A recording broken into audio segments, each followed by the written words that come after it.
The sun is already high over the Nile plain, shimmering off bronze fittings and taut leather reins as wheels whisper across hard-packed earth. Dust lifts in thin veils, stinging the eyes, and the smell of horses, sweat, grain, and fear hangs. In the air, the chariot surges forward, light and fast, and you feel the ground blur beneath you. If you were standing where this formation is about to pass, you probably wouldn't survive. Speed here is not chaos. It is doctrine, discipline, and a new way of war being born in motion. Egypt's chariot corps emerges from a moment of crisis during the Second Intermediate Period, after the Hyksos introduced horse-drawn vehicles into the Nile Valley. Rather than merely copying foreign technology, Egyptian rulers of the early New Kingdom institutionalized it, transforming chariots into state-controlled strike assets. This shift becomes visible in officially recorded campaigns. Under Ahmose I and later Thutmose III, where chariots appear not as novelties, but as organized formations supporting royal armies. The event most often cited in academic debate is the Battle of Megiddo, c. 1457 BCE. Yet the system enabling that victory was already decades in the making. Functionally, early chariot formations acted as mobile missile platforms, screening infantry, advances, and disrupting enemy cohesion. Their strength lay in speed, flexibility, and psychological shock rather than brute force.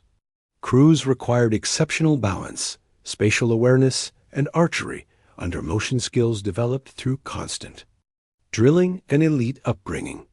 Charioteers had to read terrain instantly, while archers judged distance and wind at full gallop, a skill set more akin to modern vehicle coordination than traditional foot combat. Yet weaknesses were present from the start. Chariots demanded flat ground, healthy horses, and logistical support, making them vulnerable to rough terrain and prolonged engagements.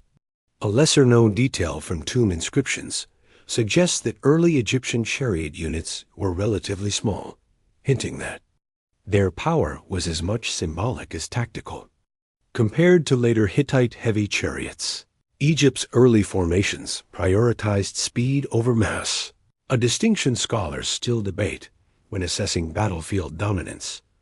The chariot itself hums and rattles as it cuts across the plain, a deceptively fragile frame of wood, rawhide, and bronze that only works because every part is optimized for speed.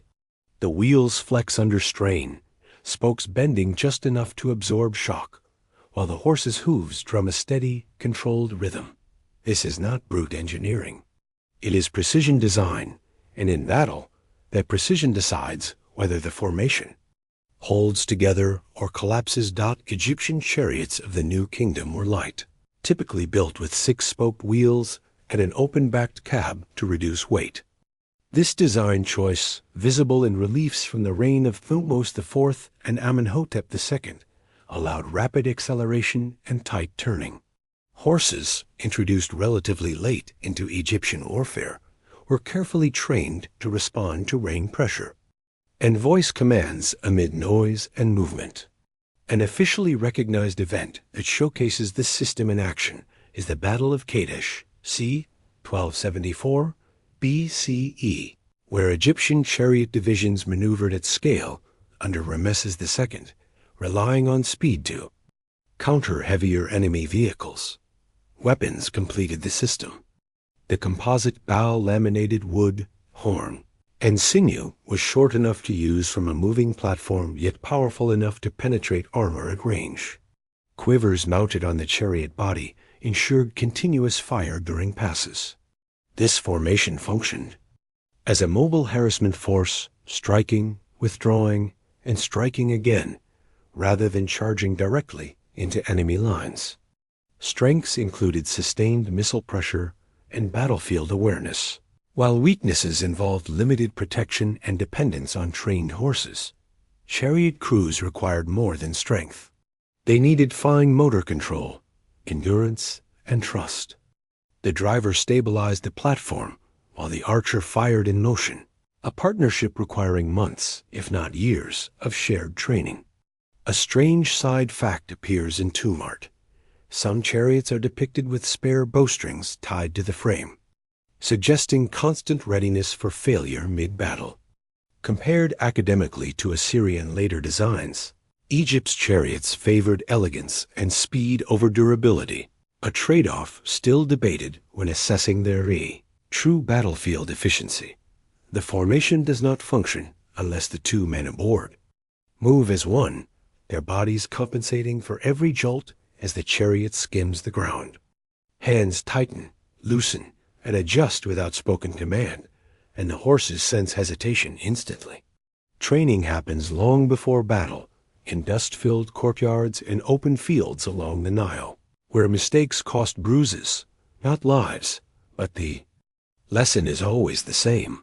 Hesitation at speed is fatal. Egyptian chariot crews were elite specialists, usually drawn from the warrior aristocracy. Reliefs and inscriptions from the reign of Amenhotep II describe royal hunts and athletic contests that doubled as military training. Officially sanctioned events reinforcing chariot skills under controlled conditions. These exercises were not ceremonial alone. They honed balance, archery accuracy, and endurance at high speed. In battle, such as at Megiddo, these trained pairs could operate semi-independently while still responding to signals from command chariots. Functionally, the driver managed terrain, spacing, and momentum, while the archer focused on target selection and rate of fire. Strengths of this system included rapid decision-making and flexibility, allowing chariots to exploit gaps and retreat before infantry could respond. However, weaknesses emerged if one crew member was injured or fatigued, instantly degrading effectiveness. This made resilience and mutual trust essential skills, cultivated through repetitive drills and shared social status. Soldiers in these formations needed more than martial ability. They required spatial memory, emotional control under speed, and the ability to read enemy movement while in motion. A lesser-known detail from Ostraka suggests that some drivers specialized exclusively in chariot handling and never fired weapons in battle, highlighting role specialization earlier than often assumed. Academic debate continues over whether this level of specialization limited adaptability compared to mixed-role charioteers in other cultures, such as the Hittites. Where Egyptian formations emphasized finesse and coordination, others leaned toward redundancy, a contrast that shaped how each army performed when conditions deteriorated. The formation surges forward, then peels away in practiced arcs, dust clouds marking where the enemy thought contact would happen and where it never does. Horn signals cut through the noise, flags lift and dip, and the chariots respond like a living system rather than scattered vehicles. At speed, command is no longer shouted, it is anticipated, and this is where the formation reveals its true battlefield purpose. In set-piece battles, Egyptian chariot units functioned as mobile command extensions and shock mobility elements, rather than line breakers. The Battle of Megiddo, under Thutmose III, remains the clearest officially recorded example. There, chariots screened advancing infantry, disrupted enemy formations with missile fire, and relayed tactical momentum back to the king's command element. Their ability to rapidly redeploy allowed Egyptian forces to exploit openings before opposing commanders could react, a decisive advantage in an era without rapid communication. Strengths of this system lay in control and tempo. Chariots dictated when and where contact occurred, forcing enemy infantry to react defensively. Their weaknesses became apparent when momentum stalled crowded terrain. Defensive obstacles or disciplined spear formations could blunt their effectiveness. Egyptian commanders compensated by avoiding prolonged engagement, instead using repeated passes to exhaust and disorganize opponents. Soldiers in these formations needed battlefield literacy, reading formations, predicting enemy movement, and judging when to disengage. This required not only physical skill, but tactical awareness normally associated with officers. A strange but telling detail appears in some reliefs showing chariots carrying standards rather than weapons, suggesting their role as mobile signaling platforms in addition to combat units. Academic debate often compares this approach to later Assyrian cavalry tactics, with some scholars arguing Egyptian chariots were an evolutionary bridge between infantry dominance and mounted warfare.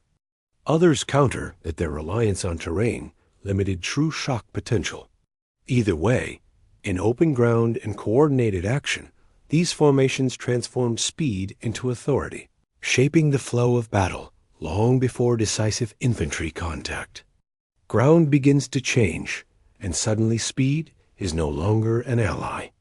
Ruts, stones, and broken earth tug at the wheels, forcing drivers to choose between slowing down or risking disaster. The formation thins as spacing widens, and the illusion of invincibility fades. This is where the chariot's brilliance meets its limits, and where enemies learned how to survive it. Egyptian chariot formations were at their strongest on open, flat terrain where mobility and missile fire could be fully exploited. At Kadesh, early success against Hittite forces demonstrated how speed and coordination could disrupt heavier enemy units. Yet the same battle revealed vulnerabilities when chariots became entangled near the Egyptian camp, losing room to maneuver. Infantry armed with spears, shields, and later javelins could threaten horses and drivers if chariots slowed or became isolated. Strengths included rapid concentration of force and psychological dominance, while weaknesses centered on fragility and dependence on logistics. Horses required water, fodder, and rest, limiting operational endurance. Crews needed sustained alertness. Fatigue reduced accuracy and reaction time. A lesser-known countermeasure appears in Near Eastern texts describing caltrop-like obstacles and trenching, suggesting defensive adaptations, specifically aimed at neutralizing chariot mobility. Skills required to survive these conditions included terrain reading, restraint, and disciplined withdrawal qualities harder to cultivate than aggressive speed. Egyptian charioteers trained not only to advance, but to disengage cleanly, preserving force rather than pursuing risky kills. This cautious doctrine stands in contrast to later cavalry cultures that accepted higher attrition for decisive shock. In academic debate, comparisons are often drawn with Hittite heavy chariots, which carried three-man crews and emphasized mass over agility. Some scholars argue Egypt's lighter approach avoided catastrophic losses, while others claim it limited breakthrough capability against well-prepared enemies. What remains clear is that once opponents understood the chariot's constraints, its dominance depended increasingly on combined arms rather than standalone formations. As the dust settles and the horses slow, the chariot's role begins to shift from decisive weapon to symbol of power and tradition. It still moves fast, still commands attention, but the battlefield around it is changing. Infantry grow more disciplined, terrain more contested, and enemies more adaptable.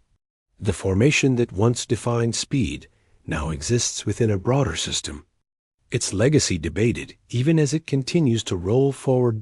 By the late New Kingdom, Egyptian chariot warfare had become standardized, ritualized, and closely tied to royal ideology. Reliefs from Ramesses II, especially those commemorating Kadesh, present the chariot as an extension of the Pharaoh, himself command, mobility, and divine favor combined. Functionally, chariots remained vital for reconnaissance, pursuit, and battlefield communication, but their dominance increasingly relied on infantry coordination. Strengths persisted in open terrain and rapid response, while weaknesses cost, training demands, and vulnerability grew more pronounced. Charioters still required elite skills, horsemanship, tactical judgment, and composure under pressure. Yet fewer battles allowed these abilities to fully shine. A lesser-known detail from administrative records suggests that maintaining chariot units consumed disproportionate resources, hinting at economic strain behind their ceremonial prominence. This leads into the core academic debate. Were Egyptian chariots a peak innovation or a transitional one? Compared to Hittite heavy chariots, Egypt's formations favored speed and control. Compared to emerging cavalry traditions farther east, they lacked adaptability across terrain. Some historians argue Egypt delayed adopting cavalry precisely because the chariot was so embedded in military culture and royal imagery. Ultimately, the chariot's legacy is not measured only in victories, but in how it reshaped command, mobility, and the idea of fast-strike warfare. It taught armies to think in terms of speed, coordination, and psychological dominance concepts that would outlive the chariot itself. Even after its wheels finally slowed, ancient Egyptian chariot formations were never simply vehicles on a battlefield. They were systems technical, social, and ideological designed to convert speed into control. At their height during the New Kingdom, these formations allowed pharaohs to project power rapidly, disrupt enemy cohesion, and dominate open terrain with a combination of mobility and missile fire. Their effectiveness lay not in raw destructive force, but in tempo, deciding when and where combat happened. From an operational standpoint, chariots excelled as fast-strike platforms, reconnaissance tools, and command elements. When integrated with disciplined infantry, they amplified the effectiveness of the entire army. However, their limitations were equally clear. Terrain dependence, high logistical costs, and vulnerability when slowed meant they could not operate independently for long. As enemies adapted with tighter formations, obstacles, and improved missile troops, chariots required increasing support to remain effective. Skill requirements were exceptionally high. Successful crews combined athleticism, coordination, tactical awareness, and emotional discipline, making them difficult and expensive to replace. This elite nature reinforced their symbolic value, but also constrained scalability. Compared to later cavalry systems, chariots were less flexible, yet compared to contemporary infantry armies, they represented a revolutionary leap in mobility. And command. In the final assessment, Egyptian chariot formations were highly effective within a specific window of technological and tactical conditions. They did not fail because they were poorly designed, but because warfare evolved beyond the terrain and assumptions that made them dominant. Their true success lies in how they changed the logic of ancient battle, proving that speed, coordination, and psychological pressure could shape outcomes long before decisive contact ever occurred.